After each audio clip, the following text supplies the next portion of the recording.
ಜಮೀನಿನಲ್ಲಿ ಬಿತ್ತನೆ ಮಾಡುವಾಗ ಅಕ್ರಮ ಪ್ರವೇಶ ಮಾಡಿ ಮಾರಣಾಂತಿಕ ಹಲ್ಲೆ ಮಾಡಿದ್ದಾರೆ ಎಂದು ಪೊಲೀಸ್ ಠಾಣೆ ಮೆಟ್ಟಿಲೇರಿದ ರತ್ನಮ್ಮ.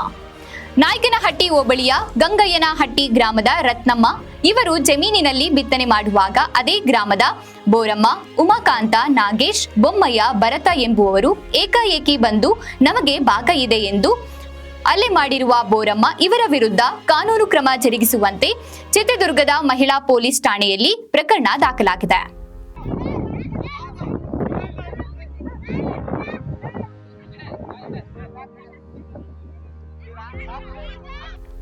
ಜಿಲ್ಲಾ ವರಿಷ್ಠಾಧಿಕಾರಿಗಳ ಕಚೇರಿಯವರೆಗೆ ದೂರು ನೀಡುವ ಮೂಲಕ ಗಂಗಯ್ಯನಹಟ್ಟಿ ಗ್ರಾಮದ ಪೂಜಾರಿ ಗಂಗಯ್ಯ ಬಿನ್ ಪೂಜಾರಿ ನಿಂಗಯ್ಯ ಇವರಿಗೆ ಸೇರಿದ ರಿಜಿಸ್ಟರ್ ಸರ್ವೆ ನಂಬರ್ 73/1A 20 ಎಕರೆ 39 ಕುಂಟೆ ಜಮೀನು ಇರುತ್ತದೆ.